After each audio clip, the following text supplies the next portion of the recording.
Assalamualaikum warahmatullahi wabarakatuh. Selamat sore, salam sejahtera untuk kita semua. Apa kabar? Saya harap semoga dalam keadaan sehat walafiat ya. Yang terhormat Bapak Dr. Andes Hairil Paip Pasani MSI, Ibu Rahmita Norbaiti MPD, dan Ibu Juhairiyah MPD selaku dosen pengampu mata kuliah profesi kependidikan, dan teman-teman yang kami banggakan. Pertama-tama, marilah kita panjatkan puji syukur kehadiran Allah Subhanahu wa Ta'ala, karena atas rahmat dan karunia-Nya lah kita dapat bertemu di presentasi ini, walaupun secara virtual. Tahukah Anda bahwa suatu profesi tidak bisa dilakukan sembarang orang, seperti halnya guru, perlu keahlian dan keterampilan khusus untuk melakukannya. Maka dari itu, kami dari kelompok 9 akan membawakan presentasi tentang 4 kompetensi profesional guru. Sebelumnya, izinkan saya untuk memperkenalkan anggota kelompok 9. Yang pertama, Alisa Najla Filia Putri dengan NIM 211011822041 sebagai pemateri. Yang kedua, saya sendiri, Anissa Halawatul Jakiah dengan NIM 211011822004 sebagai moderator pada sore hari ini.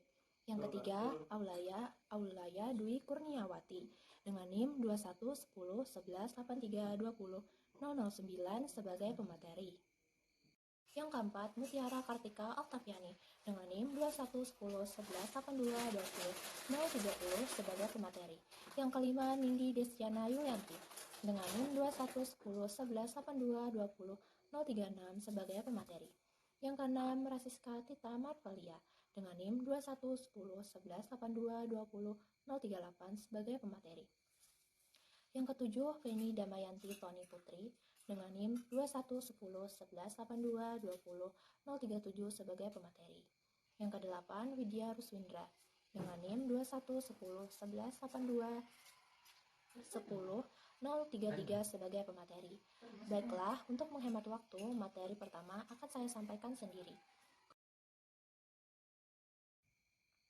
Kompetensi adalah seperangkat pengetahuan, keterampilan, dan perilaku yang harus dimiliki, dihayati, dan dikuasai oleh guru untuk dapat melakukan tugas-tugas profesionalnya, atau yang biasa kita sebut sebagai kompetensi profesional guru, dengan adanya keyakinan bahwa akan menjadi peningkatan status guru menjadi tenaga profesional dan apresiasi lingkungan yang tinggi, maka kompetensi merupakan langkah yang penting yang perlu ditingkatkan.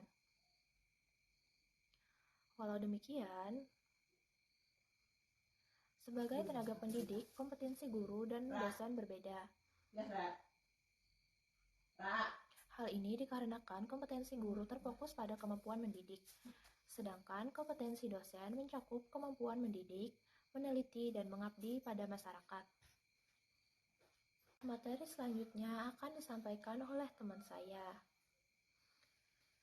Kepada teman saya, waktu dan tempat kami sediakan.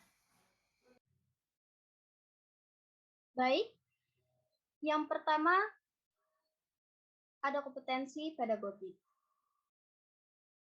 Jadi, kompetensi pedagogik itu merupakan kemampuan yang berkaitan dengan pemahaman siswa dan pengelolaan pembelajaran yang mendidik dan dialogis.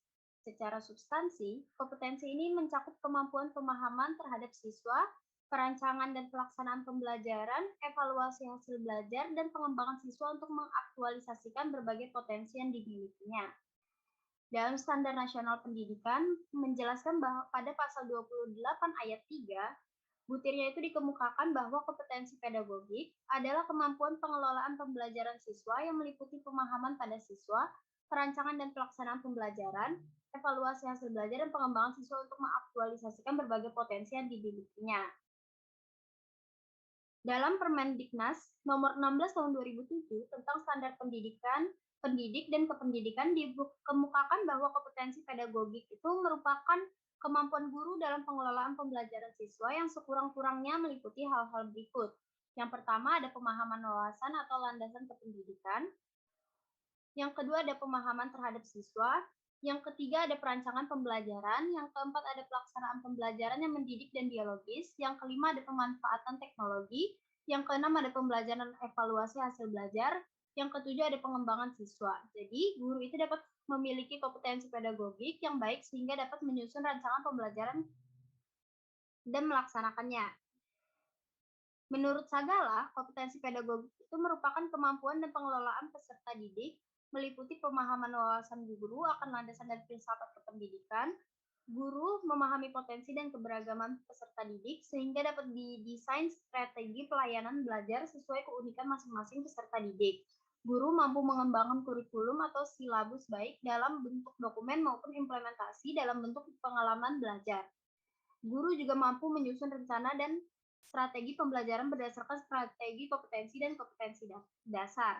Guru juga mampu melaksanakan pembelajaran yang mendidik dengan suasana dialogis dan interaktif, sehingga pembelajarannya itu menjadi aktif, inovatif, kreatif, efektif, dan menyenangkan. Mampu melakukan evaluasi hasil belajar dan memenuhi prosedur dan standar yang dipersyaratkan, dan mampu mengembangkan bakat dan minat peserta didik melalui kegiatan intrakurikuler dan ekstrakurikuler untuk mengaktualisasikan berbagai potensi yang dimilikinya. Berdasarkan paparan di atas, itu dapat disimpulkan bahwa kompetensi pedagogik adalah kompetensi yang mutlak harus dimiliki seorang guru. Guru juga berkewajiban untuk mengembangkan kompetensi pedagogik yang dimilikinya. Guru perlu berpikir secara antisipatif dan proaktif.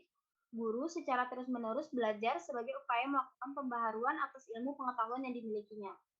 Sekian penjelasan dari saya. Selanjutnya saya kembalikan kepada moderator. Terima kasih kepada teman saya yang telah menyampaikan materinya. Baiklah, materi selanjutnya akan disampaikan oleh teman saya. Kepada teman saya, waktu dan tempat kami sediakan. Terima kasih kepada moderator atas kesempatannya. Yang selanjutnya, saya akan memaparkan terkait kompetensi yang kedua, yaitu kompetensi kepribadian. Kepribadian merupakan segala hal mencakup baik fisik maupun psikis. Oleh karena itu, setiap tindakan dan tingkah laku seseorang merupakan cerminan dari kepribadiannya. Kepribadian akan turut menentukan apakah seorang guru dapat disebut sebagai pendidik yang baik atau malah sebaliknya, yaitu perusak bagi anak didiknya. Suprihatiningrum pada tahun 2013 mengatakan bahwa kompetensi kepribadian merupakan kemampuan personal yang mencerminkan kepribadian yang mantap, stabil, dewasa, arif, dan berwibawa, menjadi teladan bagi siswanya, dan berakhlak mulia. Yang selanjutnya saya akan memaparkan maksud dari masing-masing poin tersebut. Pada poin pertama yaitu memiliki kepribadian yang mantap dan stabil. Dalam hal ini, seorang guru dituntut untuk bertindak sesuai dengan norma agama, hukum, serta sosial. Sehingga jangan sampai seorang pendidik melakukan tindakan-tindakan yang kurang terpuji, kurang profesional, atau bahkan bertindak tidak senonoh. Tindakan-tindakan itu jika terjadi, maka juga akan bersamaan dengan rusaknya citra seorang pendidik itu. Pada poin kedua, yaitu memiliki kepribadian yang dewasa. Kedewasaan guru tercermin dari kestabilan emosinya. Hal ini dikarenakan jika seorang guru marah atau terbawa emosi, maka akan mengakibatkan siswa takut. Dan ketakutan inilah yang akan mempengaruhi bagaimana pembelajaran nantinya dan dapat mempengaruhi pula minat siswa dalam mengikuti pembelajaran. Tidak hanya itu, jika terganggunya konsentrasi siswa dalam pembelajaran atau kurangnya minat tersebut, maka hasil belajar siswa juga akan terpengaruhi. Yang selanjutnya yaitu poin ketiga, memiliki kepribadian yang arif. Kepribadian yang arif ditunjukkan melalui tindakan yang bermanfaat baik bagi siswa itu, sekolah, dan masyarakat sekitar, serta menunjukkan keterbukaan dalam berpikir serta bertindak. Poin keempat yaitu memiliki kepribadian yang berwibawa. Kepribadian yang berwibawa ditunjukkan oleh perilaku yang berpengaruh positif terhadap siswa dan disegani. Yang kelima, yaitu menjadi teladan bagi siswa. Dalam istilah bahasa Jawa, guru itu artinya adalah digugu, ian ditiru. Kata ditiru berarti dicontoh atau dalam arti lain diteladani. Sebagai teladan, guru menjadi sorotan siswa dalam gerak-geriknya. Selanjutnya yaitu yang terakhir, memiliki akhlak yang mulia. Guru haruslah berakhlak mulia karena perannya dalam pendidikan kita yaitu dalam mendidik yaitu sebagai penasihat juga. Niat pertama dan utama seorang guru bukanlah hanya berorientasi pada dunia, tetapi juga akhirat. Dengan niat yang ikhlas, maka guru akan bertindak sesuai dengan norma agama serta menghadapi segala permasalahan yang dihadapinya dengan sabar dan terus mengharapkan akan ridho Allah Subhanahu wa taala. Sekiranya itu saja yang dapat saya sampaikan. Yang selanjutnya akan dilanjutkan oleh rekan saya. Terima kasih kepada Rasiska. Selanjutnya, profesionalisme seorang guru bukan sekadar pengetahuan teknologi dan manajemen, melainkan lebih merupakan sikap pengembangan profesionalisme lebih dari seorang teknisi, bukan hanya memiliki keterampilan yang tinggi, melainkan memiliki suatu tingkah laku yang dipersyaratkan sebagai seorang guru. Sagala mengatakan bahwa kemuliaan hati seorang guru diwujudkan dalam kehidupan sehari-hari. Guru secara nyata dapat berbagi dengan anak didiknya. Dari berbagai pendapat mengenai kompetensi kepribadian, tampaknya terulang kembali kepada guru. Karena guru yang memiliki daya kolbu yang tinggi, yang menampilkan kepribadian paripurna.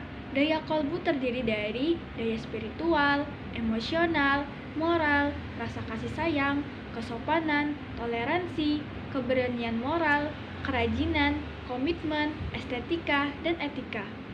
Dengan demikian, rencana sertifikasi guru juga menyangkut pada pengujian terhadap kompetensi kepribadian guru.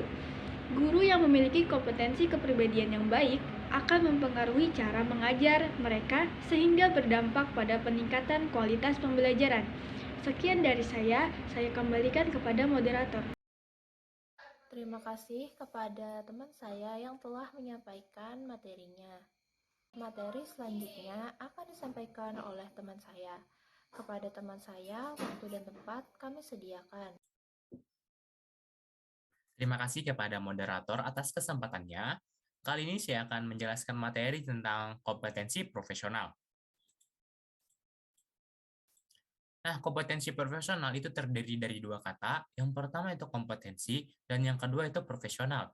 Menurut Suprihatiningrum tahun 2013, kompetensi merupakan kemampuan yang berkaitan dengan penugasan materi pembelajaran bidang studi secara luas mendalam yang mencakup penguasaan substansi keilmuan yang menaungi materi kurikulum, serta menambah wawasan keilmuan sebagai guru.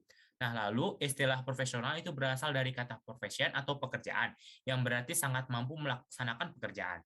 Profesional ini berarti orang yang melaksanakan sebuah profesi dengan menggunakan profisiensi atau kemampuan tinggi sebagai mata pencarian. Nah, dalam Standar Nasional Pendidikan dijelaskan pada pasal 28 ayat 3 butir C dikemukakan bahwa yang dimaksud kompetensi profesional adalah kemampuan penguasaan materi pembelajaran secara luas dan mendalam yang memungkinkan membimbing siswa memenuhi standar kompetensi yang diterapkan dalam Standar Nasional Pendidikan. Nah, kompetensi guru profesional menurut pakar pendidikan seperti UNI 2008 sebagai seorang guru agar mampu menganalisis, mendiagnosis, dan memprognosis situasi pendidikan. Nah, kompetensi profesional guru itu menggambarkan tentang kemampuan yang harus dimiliki oleh seorang guru. Artinya, kemampuan yang ditampilkan itu menjadi ciri dari keprofesionalannya. Baiklah, materi selanjutnya akan disampaikan oleh teman saya. Terima kasih. Baik, kompetensi profesional meliputi yang pertama yaitu ruang lingkup kompetensi pendidikan. Secara umum, kompetensi guru dapat diidentifikasi dan disaring tentang ruang lingkup kompetensi profesional guru sebagai berikut. Yang pertama yaitu mengerti dan dapat menerapkan landasan kependidikan, baik filosofis, psikologis, sosiologis, dan sebagainya. Yang kedua, mengerti dan dapat menerapkan teori belajar sesuai taraf perkembangan siswa. Dan yang ketiga, mampu menangani dan mengembangkan bidang studi yang menjadi tanggung jawabnya. Yang keempat, mengerti dan dapat menerapkan metode pembelajaran yang bervariasi. Yang kelima, mampu mengembangkan dan menggunakan berbagai alat, media, dan sumber belajar yang relevan. Yang keenam, mampu mengorganisasikan dan melaksanakan program pembelajaran. Yang ketujuh, mampu melaksanakan evaluasi hasil belajar dari peserta didik. Dan yang kedelapan, mampu menumbuhkan kepribadian peserta didik. Nah, yang kedua yaitu memahami jenis-jenis materi pembelajaran. Seorang guru harus dapat memahami jenis-jenis materi pembelajaran.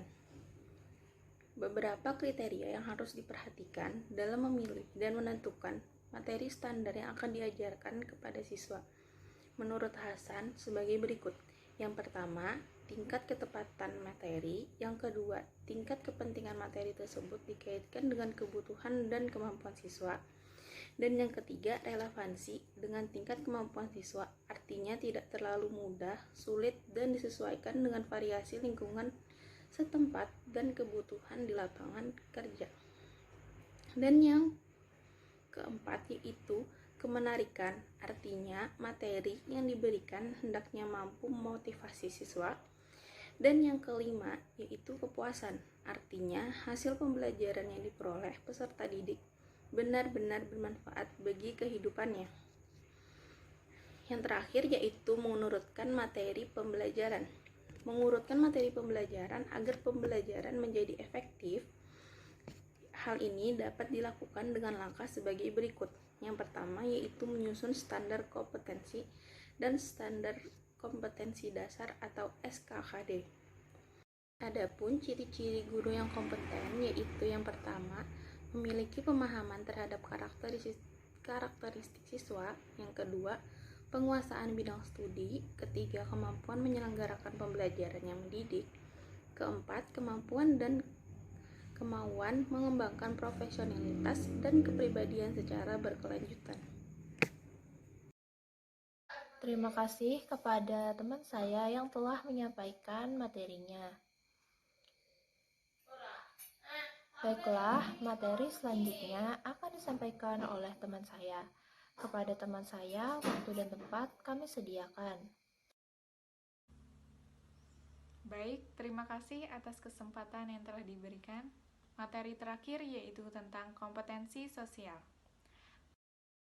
Kompetensi sosial yakni kemampuan mengelola hubungan kemasyarakatan yang membutuhkan berbagai keterampilan, kecakapan, dan kapasitas dalam menyelesaikan masalah yang terjadi dalam hubungan antar pribadi. Menurut Spencer, kompetensi sosial adalah karakter sikap dan perilaku atau kemauan dan kemampuan untuk membangun simpul-simpul kerjasama dengan orang lain yang relatif bersifat stabil ketika menghadapi permasalahan di tempat kerja yang terbentuk melalui sinergi antara watak, konsep diri, motivasi internal, serta kapasitas pengetahuan sosial. Kompetensi sosial merupakan salah satu kompetensi yang harus dimiliki oleh setiap pendidik. Kompetensi ini berkaitan dengan kemampuan pendidik sebagai bagian dari masyarakat untuk berkomunikasi dan berinteraksi secara efektif di dalam lingkungan sekolah maupun di luar lingkungan sekolah. Mungkin itu saja dari saya, selanjutnya akan dilanjutkan oleh teman saya. Baik, terima kasih kepada moderator karena telah memberikan kesempatan kepada saya untuk melanjutkan presentasi mengenai kompetensi sosial. Dalam Standar Nasional Pendidikan, Pasal 28 Ayat 3 Butir D, dikemukakan bahwa yang dimaksud dengan kompetensi sosial adalah kemampuan guru sebagai bagian dari masyarakat untuk berkomunikasi dan bergaul secara efektif dengan peserta didik, sesama pendidik, tenaga pendidik, orang tua atau wali peserta didik, dan masyarakat sekitar. Hal tersebut diuraikan lebih lanjut dalam RPP tentang guru, bahwa kompetensi sosial merupakan kemampuan guru sebagai bagian dari masyarakat yang sekurang-kurangnya memiliki kompetensi untuk yang pertama, ada berkomunikasi secara lisan, tulisan, dan isyarat. Lalu yang kedua, ada menggunakan teknologi komunikasi dan informasi secara fungsional. Lalu yang ketiga, ada bergaul secara efektif dengan peserta didik, sesama pendidik, tenaga kependidikan, dan orang tua atau wali peserta didik. Lalu yang keempat, ada bergaul secara santun dengan masyarakat sekitar.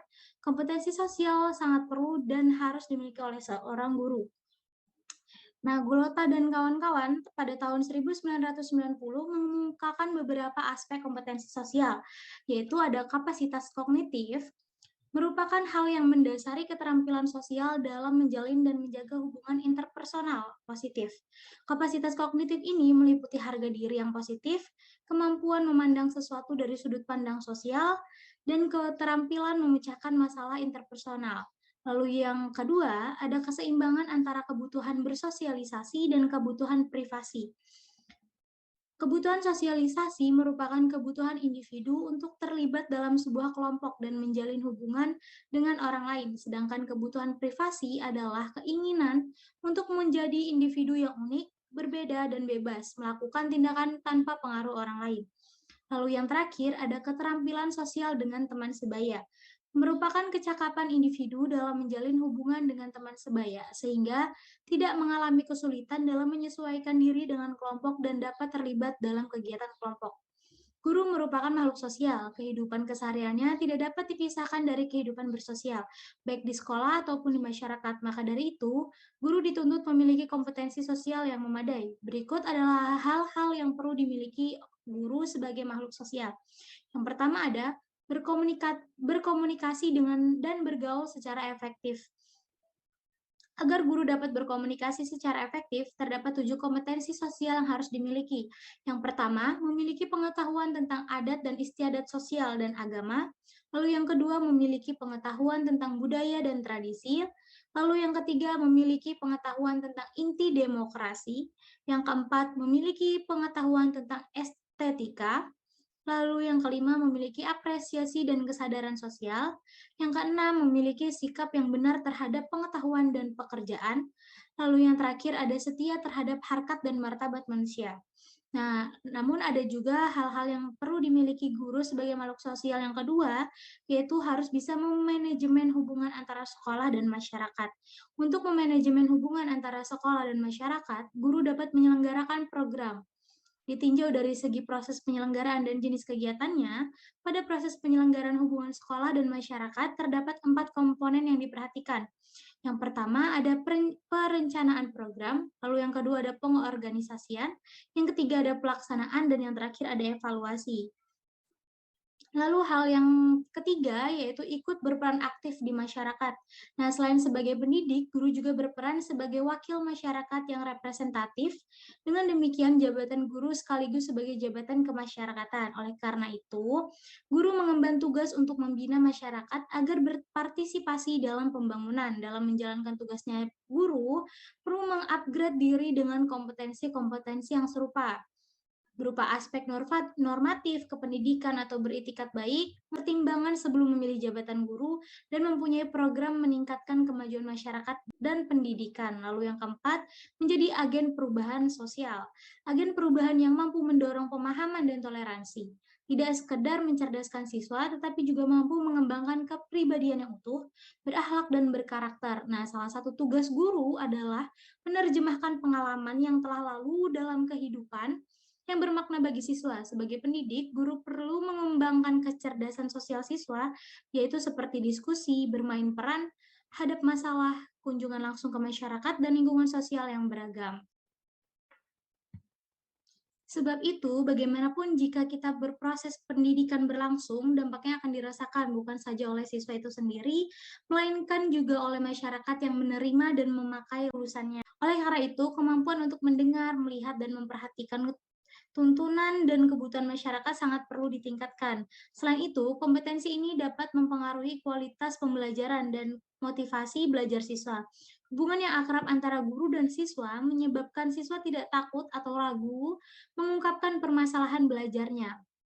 Hubungan yang demikian hanya dapat tercipta bila seorang guru memiliki kemampuan bergaul dan berkomunikasi yang baik. Selain itu, untuk menciptakan kultur sekolah yang baik, guru juga harus mampu menciptakan suasana kerja yang baik melalui pergaulan dan komunikasi yang baik dengan teman sejawat dan orang-orang yang ada di lingkungan sekolah, bahkan dengan orang tua atau wali siswa, dan efektif di lingkungannya.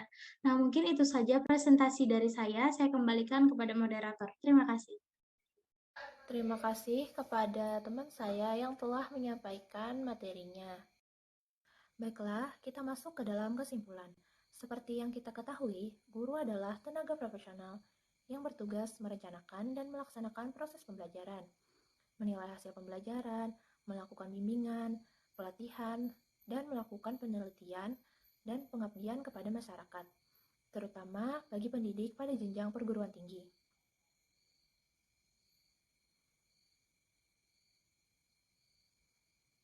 Oleh karena itu, diperlukan adanya kompetensi yang menjadi bekal untuk menjalankan hal tersebut.